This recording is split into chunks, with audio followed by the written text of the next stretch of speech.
Ndabasuhuza mu izina rya Yesu Kristo, amazina yanjye ni Arsene Mbenge, nkaba ndi umukozi w'Imana ukorera umurimo w'Imana hano mu Rwanda.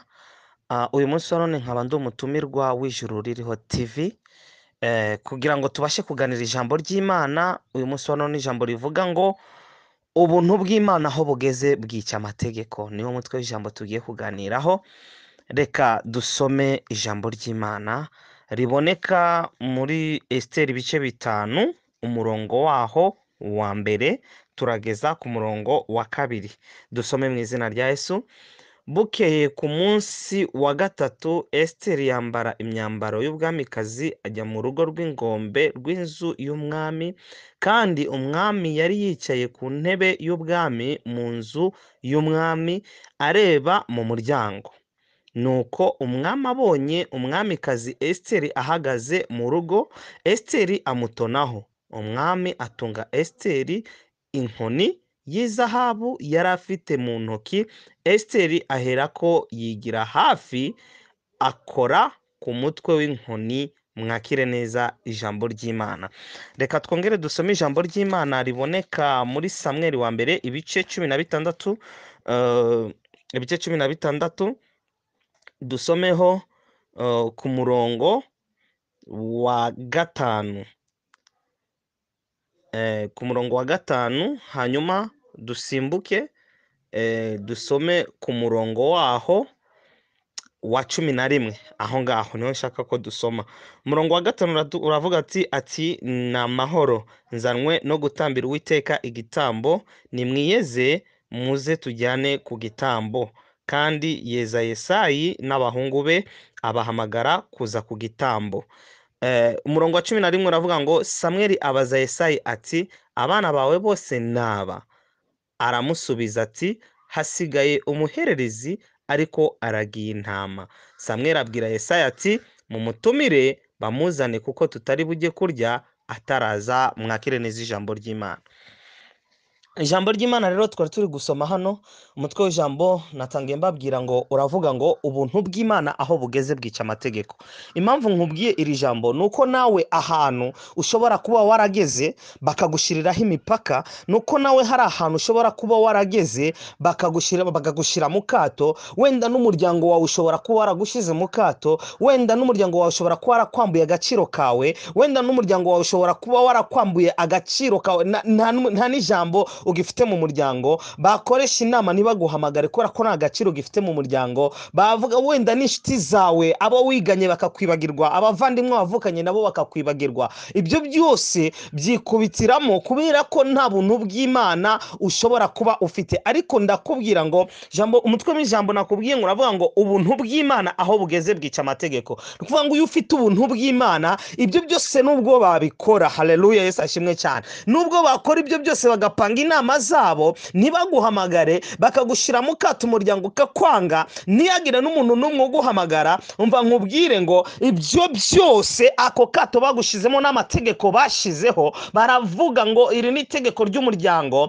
kubera ko runaka nta mugabane ntaki agifite hano muri uyu muryango. Ibyo byose iyo ufite ubuntu bw'Imana, nakubwiye ngo ubuntu bw'Imana aho bugeze bwica amategeko. Iyo ufite ubuntu bw'Imana buravuga kandi bukakuvugira. Iyo ufite ubuntu bw'Imana ni kugira ngo ubashe kugira ubwo buntu bw'Imana bisaba iki? Kugira ngo ubashe kugira ubwo buntu bw'Imana bisaba kwicisha bugufi, kuko ijambo ry'Imana tubwira ngo nimwicisha bugufi mu kuba Uwiteka Imana, ingororanyo zanyu nubukira icyubahiro n'ubugingo. Ni kuvuga ngo numara kugira ubwo buntu bw'Imana, Imana ikaguhereza ubwo buntu. Ahantu hose bagutiye mu kato, ahantu hose batakikuvugisha, abantu bose bakuvuyeho baragenda, ndakubwira yuko ko bazakugarukira kubera ko ubuntu bw'Imana buzaba buri kuri wowe. Niyo mpamvu nakubwiye muri kano kanya, ndakubwira ngo ubuntu bw'Imana aho bugeze bwica amategeko. Turangije gusoma ijambo ry'Imana riboneka mu gitabo cya Esiteri. Ijambo ry'Imana ratubwira neza ngo murabizi inkuru zose za Esiteri uburyo byari bimeze, murabyibuka n'uburyo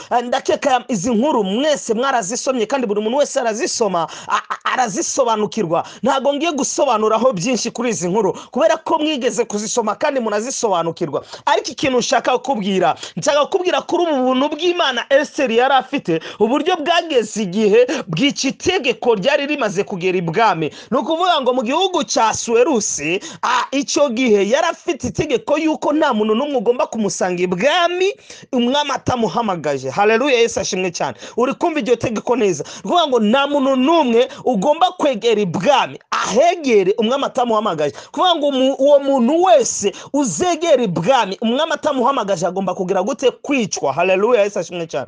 Ariko kubera ko ubuntu bw'Imana buri ku buzima bwawe, kubera ko ubuntu bw'Imana Imana yashize muri wowe, icyo nicyo kizakuvugira. Ubwo buntu buzageraho bukuvugira, ubwo buntu buzakubera umucamanza, ubwo buntu buzakubera mikrofone, ubwo buntu buzakuvugira ahantu wowe udakifite n'ijambo. Haleluya. Ngo Esiteri icyo gihe kubera ko Hamani yari yamaze guteza intambara agiye kwica abayuda bose, Moridekayi yabyumvishe, arangije ngo abwira Esiteri, amubwira rero urabyumva ko ikintu cyamaze kugera ahangaha kubera ko abayuda bose tugiye kwicwa, kandi nawe niwicecekera ntabwo bizatuma abayuda, ntabwo bizabuza abayuda gutabarwa, kandi nawe nushaka umenye ko nawe uri mu mubare w'abayuda, ntabwo uzigera usigara. Haleluya, Yesu ashimwe cyane.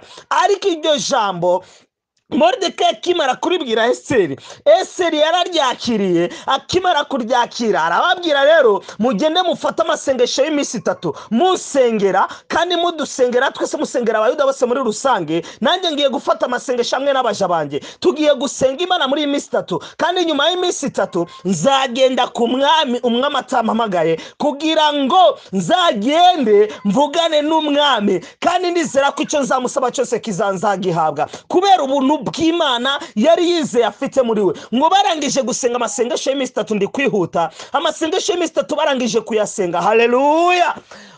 Esiteri ngo aragenda ageze ibwami imbere y'umwami. Haleluya. Ngo umwami amubonye, ngo Esiteri atona ku mwami. Haleluya. Esiteri atona ku mwami, umwami amutunga inkoni y'icyubahiro, umwami amutunga inkoni y'izahabu. Arangije kuyimutunga aramubwira ngo mwamikazi, ngo urashaka iki mwamikazi? Niki wifuza?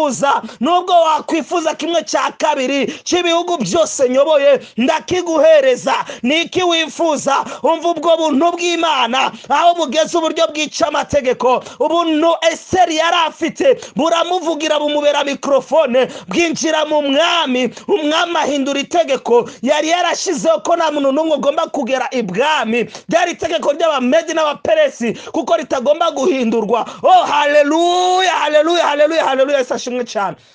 Ndakubwira amagambo meza y'Imana uyu munsi wa none. Ubwo ubuntu bw'Imana aho bugeze bwica amategeko, ubuntu bw'Imana bwica itegeko ryari ryarashizweho. Esiteri aragenda ageze ku mwami, amubwira icyo yifuza, kandi intego bari bashaka kugeraho bayigeraho, kubera ko amasengesho bafashe yo kugira ngo bahamagare ubuntu bw'Imana bugere kuri Esiteri, bahamagara ubwiza bw'Imana bugere kuri Esiteri. Reka nkubwire, niba ufite ubuntu bw'Imana uba ufite n'ubwiza bw'Imana. Umuntu wese wagusuzuguraga ntago agomba kugusuzugura kubera ko hari ubuntu bw'Imana buri hejuru yawe. Umuntu wese ugomba gusuzugura ntago yagusuzugura. Umuntu wese ugufiteho ijambo, abantu bose bavuze amagambo ku buzima bwawe barayahindura kubera ubuntu bw'Imana ufite. Ubuntu bw'Imana nibugaragara, ubwiza bw'Imana bukagaragarira abantu bose. Buri muntu wese azavuga ko wasenze Imana ivuga. Iyo ubuntu bw'Imana aho bugeze, itegeko bari barashizeho, imipaka bari barashizeho, iyo yose iraritagurika, byose bikagenda mu izina rya Yesu Kristo.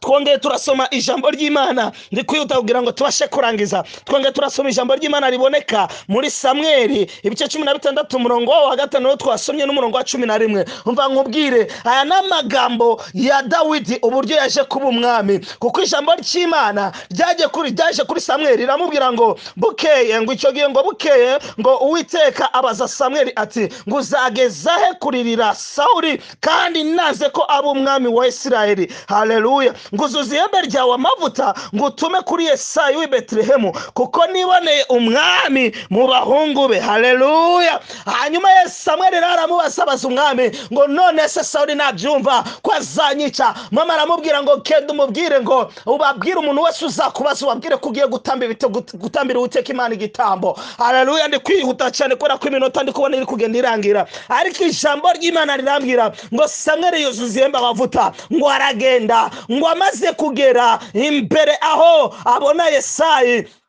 wamaze kugera kwa Yesayi, ngo ageze aho yitegereza Eliyabu umwana wa mbere wa Yesayi, kubera ko itegeko ryari riri mu rugo kwa Yesayi ni ukugira ngo umwana wa mbere ntugomba kuba umwami. Niba umwana wa mbere ntugomba gushingirwa, umutoya ntabwo agomba gushingirwa imbere ya mukuru, umutoya ntabwo agomba kuba umwami imbere ya mukuru, kuvuga ngo bagomba guhererekana umukuru kugeza ku muto bari kugenda bahererekana.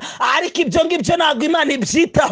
Imana ntago yita ku bukuru bwawe, Imana ntago yita ku buranga bwawe, Imana ntago yita ku bwenge bwawe, Imana ntago yita ku bwiza bwawe, ariko Imana ireba mu mutima. Ijambo ry'Imana arambwira ngo Samweli ngo agezaho yitegereza Eliyabu, ngo yibwira mu mutima, aravuga ngo Uwiteka ari bwimikisha amavuta uyu munsi wa none n'uyu nguyu. Atangira kuvuga ngo n'uyu nguyu kubera ko yamubonye ikirere. Umva nkubwira nshuti yanjye, Imana ntago ireba ikirere, Imana ntago ireba uburanga bw'umuntu, Imana ntago ireba uko umuntu aresha, Imana ntago ireba ubwiza bw'imbere, ubwiza bwa hano tukibugaragara, ariko Imana ireba mu mutima w'umuntu. Haleluya, haleluya, haleluya. Iki ni housing gusa. Ijambo ry'Imana rirambwira ngo Imana iramwihanangiriza, iramubwira ngo Samweli we ntago njya ndeba iki kibiribiri, ahubwo njyewe njya ndeba mu mutima w'umuntu. Uwo Eliyabu ntago namwishimiye, ntago agomba kuba umwami.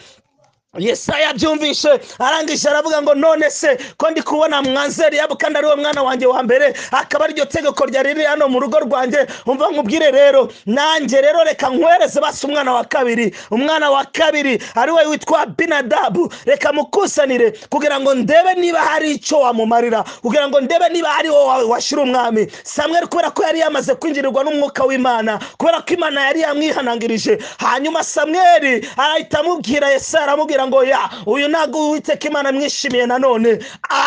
Yesaya abibonye gutya aravuga ngo reka basinzane n'umwana wa gatatu. Agenda azana umwana wa gatatu, umuhungu wa gatatu witwa Shama, araza aramumurika Samweli. Amumuritse Samweli aravuga ngo n'uyu nguyu Uwiteka Imana ntago yamwishimiye. Haleluya, haleluya, haleluya. Ibyawe naho bijya, ibyawe naho bijya, nubwo bakwirukana, nubwo bagushira mu kato, nubwo bagushira hehe, ariko ibyawe naho bizajya.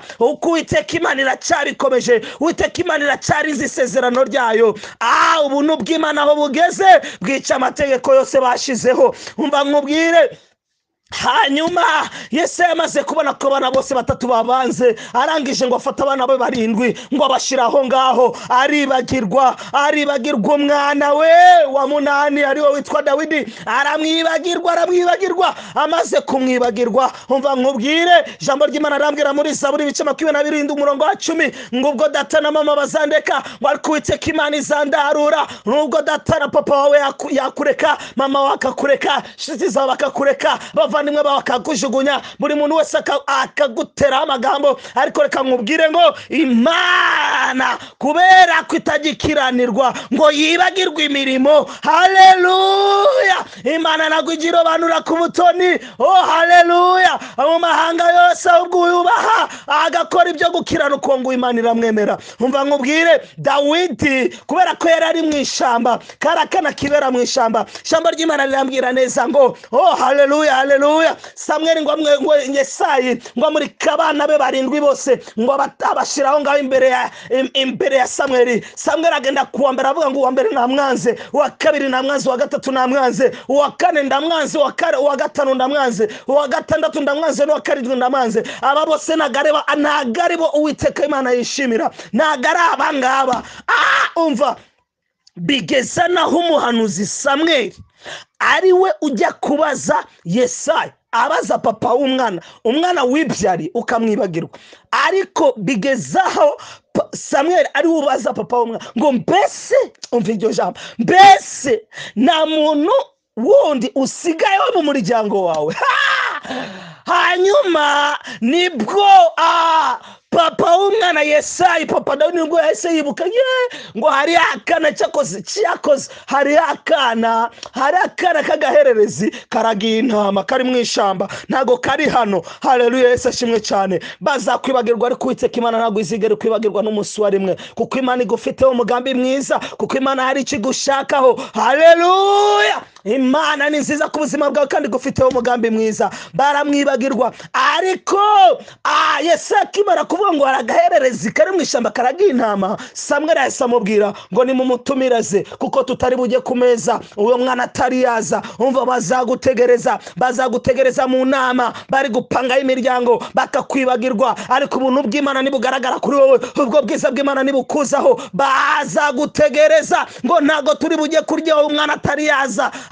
Reka uwo mwana aze kwanza, aze kugira ngo tubashe kumubona. Mutumire. Baratumira umwana, bamaze kumutumira Dawidi arazi, ijambo ry'Imana ravuga ngo yari umwana w'igikundiro mwiza w'inzobe. Haleluya. Soma Bibiliya bikubwira muri Samweli wa mbere ibice 16 umurongo wa mbere ukomeze hariya uzabona ijambo ry'Imana ibwo rikubwira. Hanyuma Dawidi amaze kuhagera, ihembe gitangira gutitira mu maboko ya Samweli, ritangira gutitira. Samweli atangira gutitira mu mutima, umwuka w'Imana umwinjiramo, atangira kuvuga mu magambo, atangira kuvuga mu ndimi, aravuga ngo Uwiteka Imana irubwimikisha amavuta, nguyo hano imbere ye, namaze kumubona, ihembe ritangira gutitira. Haleluya, Yesu ashimwe cyane. Ibyawe naho bizajya, kuko Uwiteka Imana igufiteho umugambi. Haleluya, Yesu ashimwe cyane. Ndakubwira ijambo ryiza ry'uyu munsi, uburyo Dawidi amaze kuhagera ngo Samweli ahita afata ihembe amusukaho amavuta. Haleluya, mvugira ngo amusukaho amavuta amusukaho amavuta. Arangije kumusukaho amavuta, ijambo ry'Imana riravuga ngo kugeza uwo munsi, ngo kuva uwo munsi, ngo n'iteka ryose, ngo umwuka w'Imana akageza kuri Dawidi. Amen. Umwuka w'Imana akageza kuri Dawidi, ngo Samweli yisubiriramo. Iryo niryo jambo tunashaka ko tuganira uyu munsi wa none, ubuntu bw'Imana aho bugeze bwica amategeko. Aho bari bagushiriye amategeko, ubuntu bw'Imana buzayica. Aho bari bagushize mu kato, ubuntu bw'Imana buzakukurayo. Aho bari bagushize muri karantine, ubuntu bw'Imana buzagukurayo mu izina rya Yesu Kristo. Niryo jambo twari turi kuganiraho, ubuntu bw'Imana aho bugeze bwica amategeko. Nari umutumirwa ku Ijuru Ririho TV uyu munsi wa none, mukaba muri ko muganira n'umukozi w'Imana Arsene Mbenge. Murakoze, Imana ibahereze umugisha. Ciao.